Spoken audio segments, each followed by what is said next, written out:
Bienvenue à tous. Ce soir, nous allons étudier enfin l'alliance de Dieu avec Isaac. Le récit de cette alliance se trouve au chapitre 26 de la Genèse. Et en introduction de notre étude, qui va parcourir donc ce chapitre 26, je vais présenter quelques similarités, quelques similitudes entre les récits présents dans ce chapitre 26 et l'histoire d'Abraham. Il y a en fait une similitude entre l'histoire d'Abraham et l'histoire de son fils Isaac. Pour commencer ce récit, pour comprendre ce récit d'alliance de ce chapitre 26 de la Genèse, eh bien, considérons d'abord les nombreuses similitudes entre l'histoire d'Abraham et l'histoire de son fils Isaac. Vous vous rappelez peut-être que en Genèse 20, eh bien, Abraham va s'installer à Guérar, c'est-à-dire dans cette zone au sud de la terre promise. Eh bien, la même chose arrive ici pour son fils Isaac, qui lui aussi s'installe à Guérar. Abraham avait fait passer Sarah, son épouse, pour sa sœur devant le roi des Philistins de l'époque. Et Isaac reproduit ce comportement en présentant Rebecca comme sa sœur. Autre similitude, la prospérité d'Abraham va entraîner un conflit entre ses bergers et les bergers de Lot, son neveu. Eh bien, de manière similaire, la prospérité d'Isaac dans notre chapitre 26 provoque un différend entre les bergers de Guérar et les bergers d'Isaac.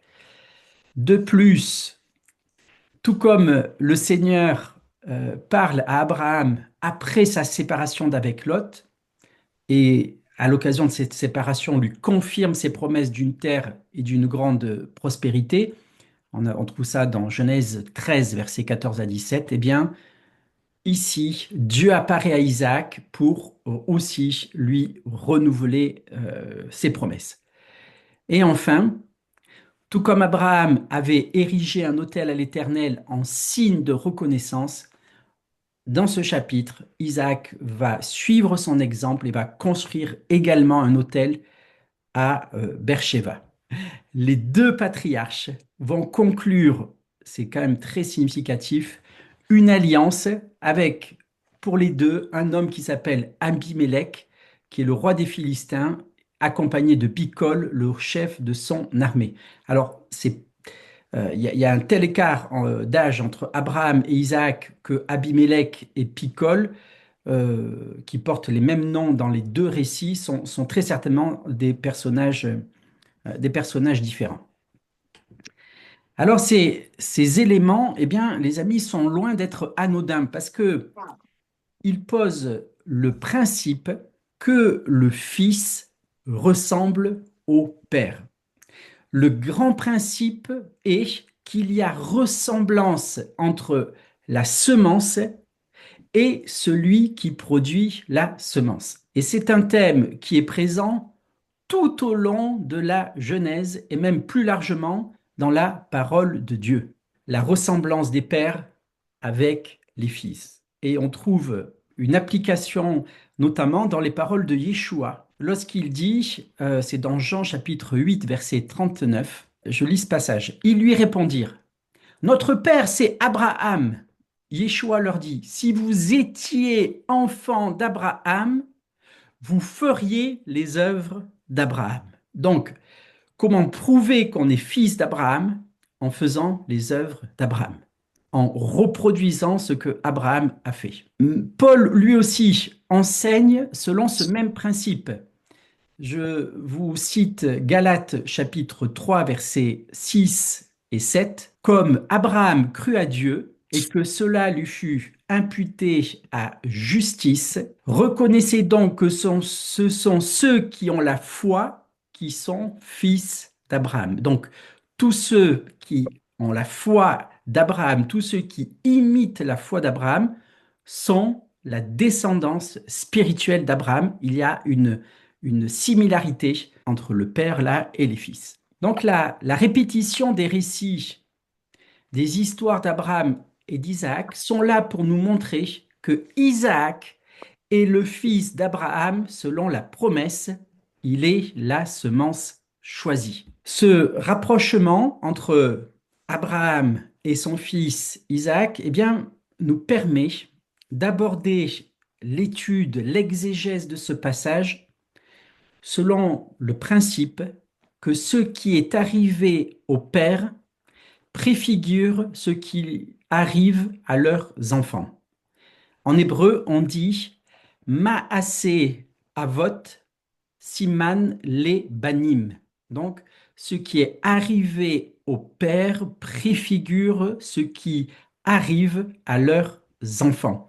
Et c'est un principe d'exégèse rabbinique qui a été énoncé par Ramban, qui est connu aussi sous le nom de Narmanide. C'est un rabbin qui a vécu en Espagne au XIIIe siècle. Maaseh Avot Siman Lebanim. Ce qui est arrivé au père préfigure ce qui arrive à leurs enfants. Mais le principe est très ancien et ce principe, il est même utilisé dans le Nouveau Testament. Donc, on retrouve un principe assez similaire en ce qui concerne notamment le Messie. Ce qui arrive à Israël est une anticipation de ce qui arrivera au Messie. Et ça, c'est un principe exégétique qui nous vient de Moïse, qui, dans Nombre 23 et 24, nous rapporte les prophéties de Balaam, fils de Béor.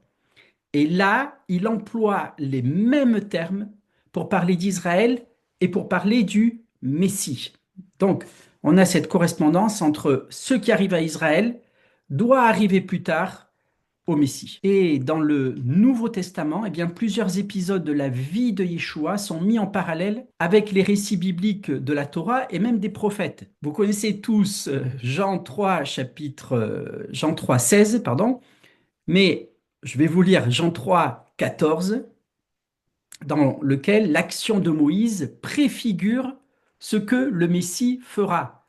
Je vous lis. Et comme Moïse éleva le serpent dans le désert, de même il faut que le Fils de l'homme soit élevé.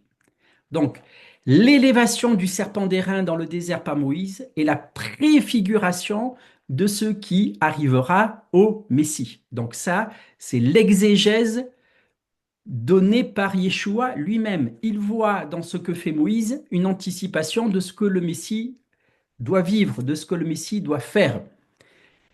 Le Messie, bien sûr, étant Yeshua lui-même. On a aussi dans Matthieu chapitre 2, verset 15, un parallèle établi entre la descente de Jésus en Égypte et celle d'Israël. Et là, on a Matthieu qui applique au Messie un passage d'Osée qui est initialement adressé à Israël. Je vous lis ce passage. Matthieu 2, versets 13 à 15. Or, après qu'ils furent partis, voici un ange du Seigneur apparaît en songe à Joseph, disant, Lève-toi, prends le petit enfant et sa mère, et enfuis-toi en Égypte, et je te tiendrai, jusqu'à ce que je te parle, car Hérode cherchera le petit enfant pour le faire périr. Lui donc s'étant levé, prit de nuit le petit enfant et sa mère, et se retira en Égypte. Et il fut là jusqu'à la mort d'Hérode, afin que fût accompli ce que le Seigneur avait déclaré par le prophète, disant, J'ai appelé mon fils hors d'Égypte. Donc, j'ai appelé mon fils hors d'Égypte, dans le contexte d'Osée, ça nous parle d'Israël, mais sur ce principe établi par Moïse, ce qui s'applique à Israël peut s'appliquer au Messie.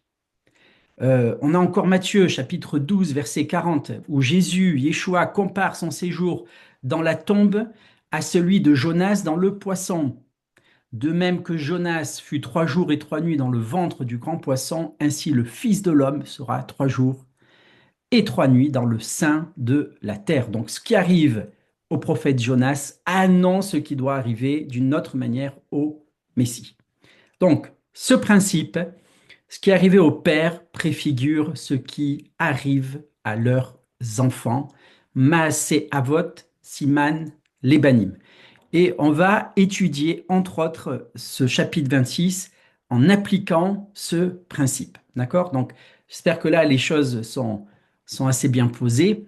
Ça me paraît important de vous expliquer, en tout cas déjà, la légitimité de mon approche. Je commence à lire les 5 premiers versets du chapitre 26 de la Genèse. Il y eut famine dans le pays, outre la première famine qui eut lieu du temps d'Abraham. Et Isaac alla vers Abimélec, roi des Philistins, à Guérar. L'Éternel lui apparut et il dit, ne descends pas en Égypte, demeure dans le pays que je te dirai. Séjourne dans ce pays-ci. Je serai avec toi et je te bénirai, car je donnerai toutes ces contrées à toi et à ta semence, et je tiendrai le serment que j'ai fait à Abraham ton père. Je multiplierai ta semence comme les étoiles du ciel, je donnerai à ta semence toutes ces contrées, et toutes les nations de la terre seront bénies en ta semence, parce que Abraham a obéi à ma voix et qu'il a observé mes ordres, mes commandements, mes statuts et mes lois. Notre récit de Genèse 26 commence avec une famine. Et vous vous souvenez que le chapitre précédent s'était terminé par un repas où Ésaü a mangé ce plat de lentilles pour prix de son droit d'aînesse. Donc on passe de ce repas avec Jacob et Ésaü, la consommation de ce plat de lentilles pour prix du droit d'aînesse, et de suite après, quelque chose semble avoir été bouleversé, il y a une famine dans le pays. Et à l'occasion de cette famine, eh bien, les promesses faites à Abraham sont répétées à Isaac.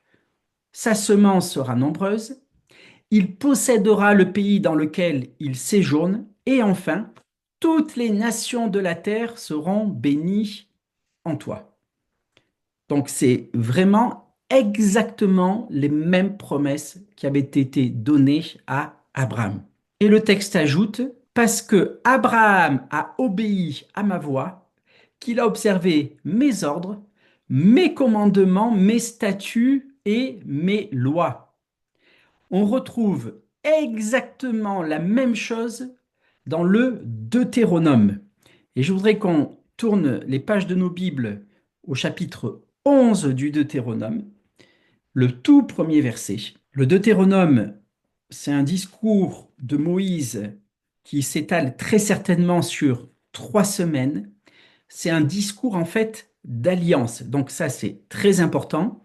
C'est que dans ce chapitre 26 où Dieu fait alliance avec Abraham, il est dit, Abraham a observé mes préceptes, mes lois, mes ordonnances, mes commandements. Et dans Deutéronome 11, dans chapitre 11, verset 1, on a, tu aimeras l'Éternel ton Dieu et tu observeras toujours ses préceptes, ses lois, ses ordonnances et ses commandements. Et la question est, est-ce que Abraham a pu connaître toute la loi enseignée par Moïse et appliquer cette loi dans sa vie?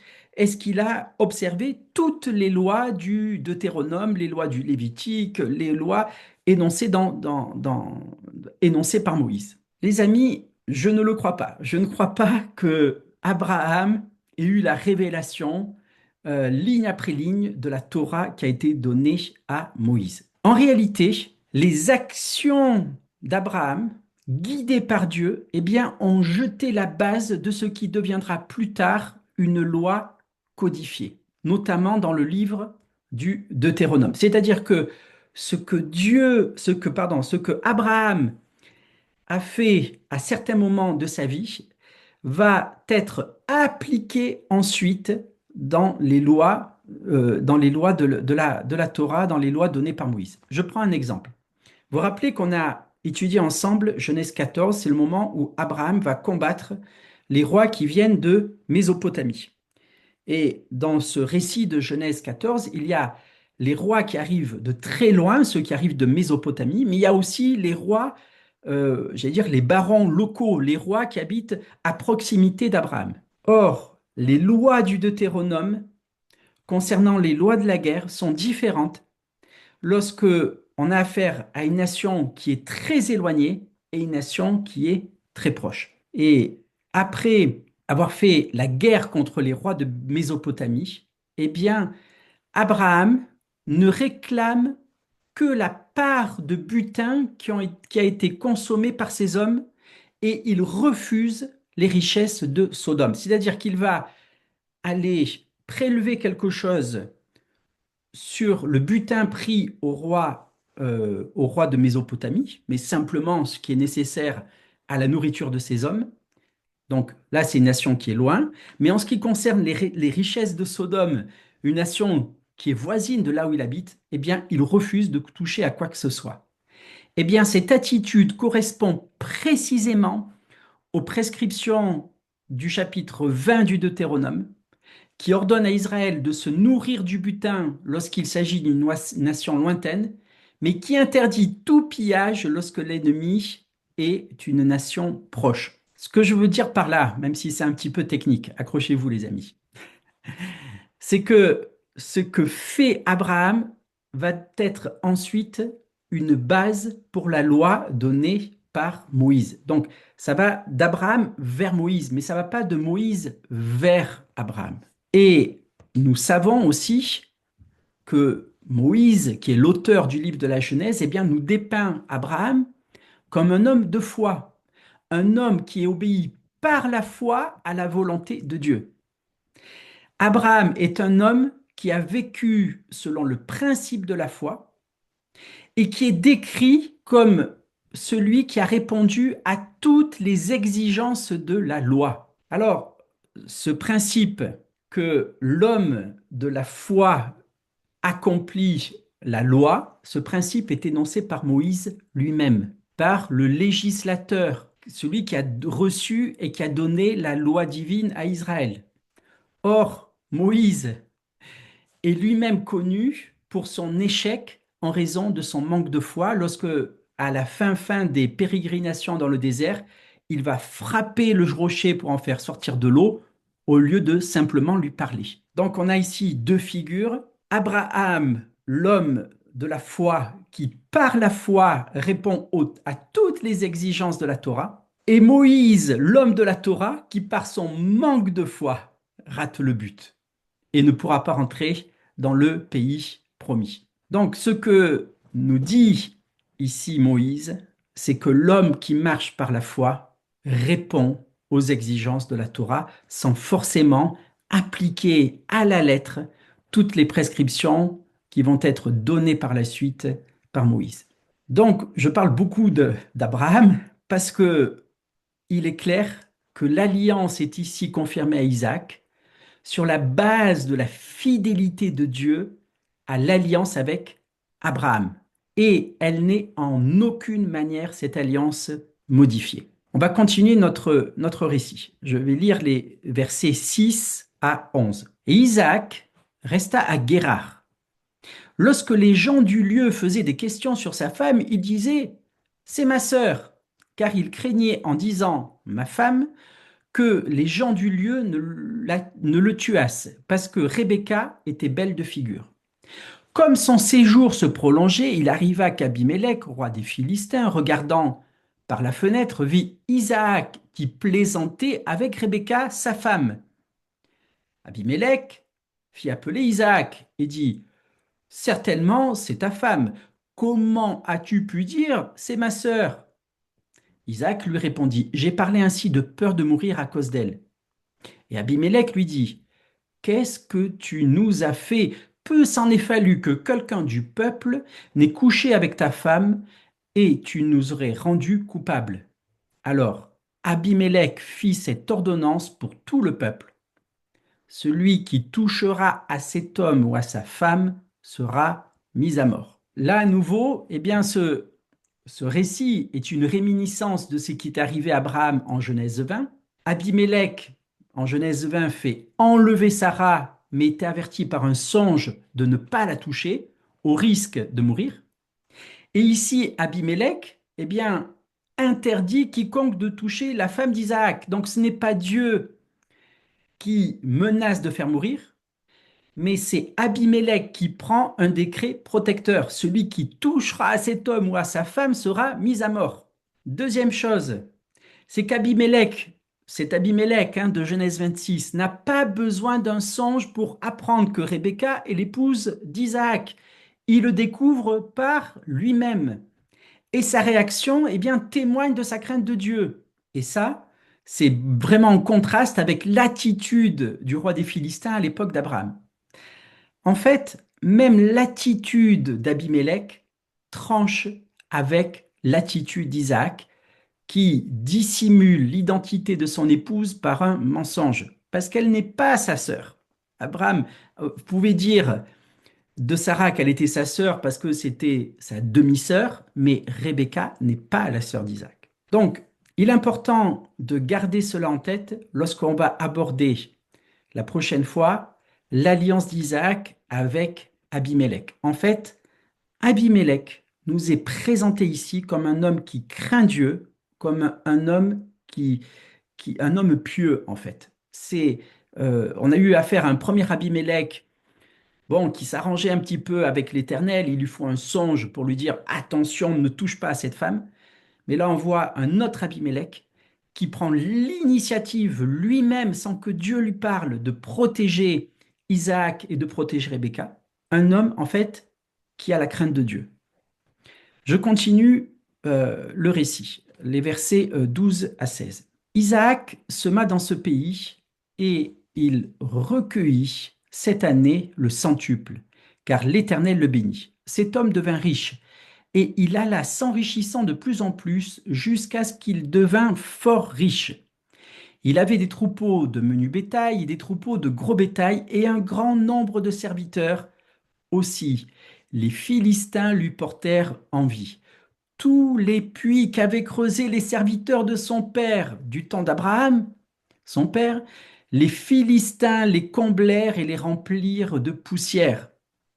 Et Abimelech dit à Isaac, va-t'en de chez nous, car tu es beaucoup plus puissant que nous.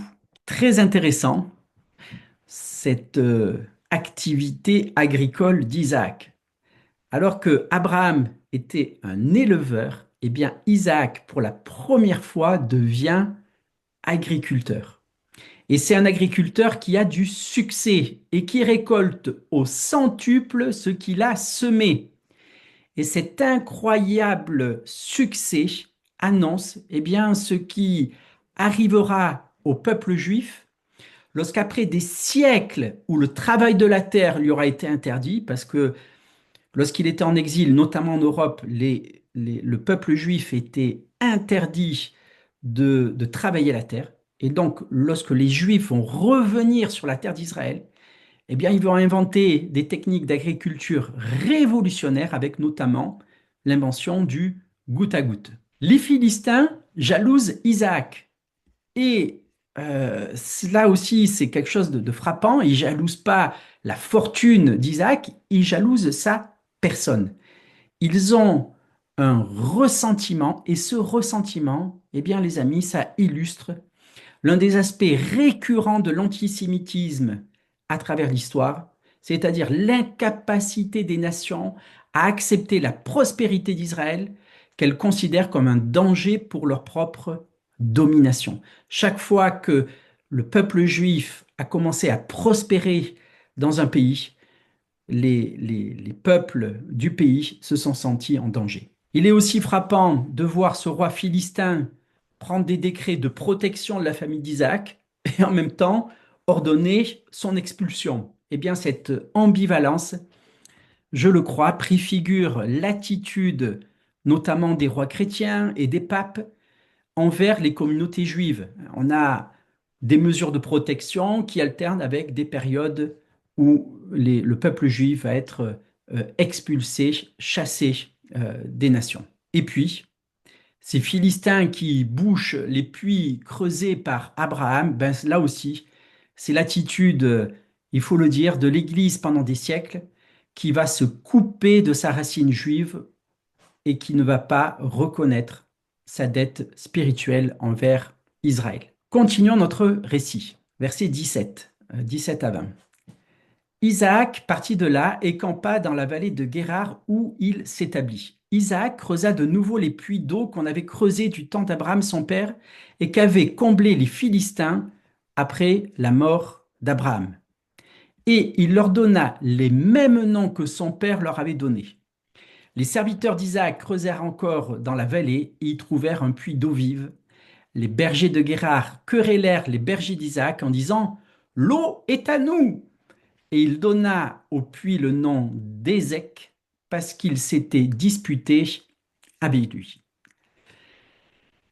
Isaac, eh bien, préserve les noms donnés par son père Abraham. Et c'est un geste qui est hautement symbolique et qui exprime la transmission fidèle de l'héritage et de l'identité juive au travers des générations. Le nom, c'est l'identité. Et donc cette fidélité, eh bien, va refléter la manière dont l'identité juive s'est perpétuée au fil des siècles, malgré les épreuves et malgré aussi les tentatives d'assimilation. Et les puits creusés par Abraham et restaurés par Isaac, eh bien, les amis, ne changent pas de nature. Ils demeurent ce qu'ils ont toujours été, des sources de vie qui sont en lien avec les personnes qui les ont creusés. Les puits, les amis, les puits de la parole ne peuvent pas devenir des puits chrétiens. La source est juive et elle demeure juive. Et cette image forte rappelle que si les nations puisent à l'eau de la parole, cette eau jaillit d'une origine spécifique et irrévocable, celle du peuple d'Israël qui est dépositaire de la révélation divine. C'est le peuple à qui Dieu a confié ses oracles. Il n'a pas confié ses oracles à une autre nation. Les amis, c'est le cœur de ce que je voudrais vous partager ce soir. Les bergers de Guérard qui disent: L'eau est à nous. Et lorsqu'un puits est creusé, eh bien, soit le puits il est alimenté par capillarité avec les nappes phréatiques environnantes, soit il est alimenté par une source d'eau vive. Dans le premier cas, on peut considérer que l'eau est prise dans les réserves qui sont autour de la source. Donc, si c'était le cas, on pourrait accuser Isaac de voler l'eau de ses voisins. Mais dans le cas présent, les serviteurs d'Isaac découvrent une source d'eau vive qui est alimentée par des eaux souterraines qui proviennent d'une origine beaucoup plus éloignée et qui est indépendante des nappes locales. Donc, l'accusation «l'eau est à nous» n'est pas valable. Et je voudrais vous lire le très beau commentaire du rabbin Hirsch. C'est un rabbin allemand du 19e siècle, donc il n'y a pas trop longtemps.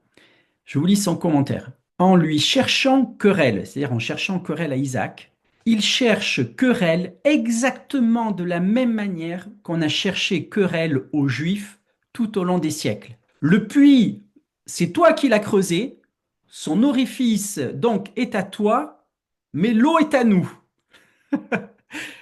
Le trou, l'orifice, ben ok, on veut bien reconnaître que c'est les Juifs, mais la source d'eau vive, elle est à nous les chrétiens. Et l'attitude de Guérard et des Philistins reflète, je pense, l'attitude de l'Église au cours des siècles, qui s'est approprié la source de la parole comme si elle était sa propriété exclusive. Et on a oublié qui a creusé le puits. Ce sont des mains juives qui ont creusé. Ce sont des mains juives qui, au cours des siècles, ont consigné par écrit les oracles de Dieu et qui les ont conservés. Et je ne peux pas m'empêcher d'évoquer ici la théologie du peuple témoin. C'est une théologie de saint Augustin qui explique que les Juifs, bien qu'ils aient rejeté le Christ, ont été préservés par Dieu, préservés pour garder les Écritures et attester de leur authenticité. En fait, Augustin présente le peuple juif comme des témoins involontaires des vérités concernant le Messie. Et il dénie la réalité de la vocation propre d'Israël. Il réduit Israël à un rôle d'auxiliaire au service du christianisme. Et des fois, c'est vrai, on a vu le peuple juif comme ça. Ils nous servent bien pour garder les textes. Ils sont nos porteurs de textes, mais La réalité, c'est nous qui l'avons, et la vocation, c'est nous qui l'avons. Alors, je crois que il n'y a pas de vocation d'Israël par erreur. Il n'y a pas de vocation involontaire d'Israël. Les oracles de Dieu ont été confiés à Israël, et c'est par Israël qui nous sont transmis. Même tous les écrits du Nouveau Testament ont des auteurs juifs. Même Luc, qu'on présente comme un auteur non juif, on le présente non juif simplement sur la base de son prénom. Ma conviction, c'est qu'il est juif lui aussi. Alors, je vais conclure l'enseignement de ce soir. On explorera la suite de ce récit d'alliance la prochaine fois. Je vais conclure par une réflexion sur ce sujet des relations entre l'Église, on va dire, et la synagogue, entre les chrétiens et les juifs. Et je voudrais lire quelques lignes écrites par un prêtre catholique, le père Xavier Léon Dufour. Je vous lis ce que cet homme écrit. Un changement profond d'attitude s'impose. Il faut prendre conscience que l'identité chrétienne est une identité reçue d'autrui. Donc, j'explique. L'identité chrétienne, elle est donnée par un autre. Et le père Xavier Léon Dufour continue. Et cet autre est Israël. Un peu plus loin, il dit, l'Église n'a pas supplanté le peuple élu qui demeure à jamais sa sève vitale. Donc, nous, dans notre récit, c'est la source d'eau vive. Et donc, l'Église a été accueillie dans son élection. C'est-à-dire, l'Église a été accueillie dans l'élection d'Israël. C'est quelque chose d'extraordinaire ce qu'exprime cet homme. C'est profond et c'est révolutionnaire. Révolutionnaire au sens qu'il est en train de nous dire que l'Église n'est pas le centre, mais qu'elle est en interaction gravitationnelle avec Israël. Et nos amis catholiques sont très avancés dans leur réflexion et dans des démarches concrètes de repentance et d'ouverture à la communauté juive. Rappelons-nous eh bien, les démarches de repentance de l'Église catholique, la suppression par Jean 23 de la prière pour les juifs perfides, l'interdiction par Benoît XVI de l'usage du nom de Yahweh dans la prière et la lecture liturgique, là où actuellement les églises évangéliques sous couvert de liberté chantent Yahvé à tue-tête, usage qui était totalement inconnu dans nos églises il y a encore 10 ans. Donc, on fait usage de beaucoup de liberté sans, sans aucun égard pour la piété d'Israël. Or, je vous le dis, hein, le tétragramme Yud et Vav E est un nom imprononçable. Donc, on a pu le vocaliser Yahweh, Jéhovah, tout ça, mais il est imprononçable. Donc, si Dieu avait voulu qu'on le prononce, il nous l'aurait enseigné. Il y a quelque chose de caché en Dieu, un nom ineffable, un nom imprononçable. Il y a bien des noms de Dieu qu'on peut utiliser pour s'adresser à lui, notamment Adonai, Seigneur, l'Éternel, Père. Voilà, on peut parler à Dieu de bien des manières sans faire cet usage du nom Yahvé, dont je conseille à nos églises de ne plus faire usage. Donc la vocation de l'Église, en fait, ben, le mandat missionnaire de faire des disciples parmi toutes les nations n'est autre que la vocation d'Israël. Et c'est parce que les chrétiens sont greffés sur Israël qu'ils participent à cette vocation. L'appel qui est le vôtre, c'est l'appel d'Israël. La vocation qui est la vôtre, c'est la vocation d'Israël. Et vous participez à la vocation d'Israël qui est de faire connaître le Dieu qui s'est révélé à Israël et faire connaître le Messie d'Israël à toutes les nations. Parce que faire connaître le Messie d'Israël, c'est une vocation juive. C'est à des disciples, à des apôtres juifs que Dieu a donné cet ordre. Et lorsque vous êtes greffé sur Israël, vous participez à cette vocation. Greffé parmi les branches naturelles, eh bien, l'Église va puiser sa sève d'Israël. Et lorsqu'on parle de racines nourricières, eh bien, ne considérez pas une évocation d'un lointain passé. Hein, je peux dire, moi, mes racines sont dans le nord de la France, j'y ai jamais mis les pieds et j'ai aucune connexion avec le nord de la France.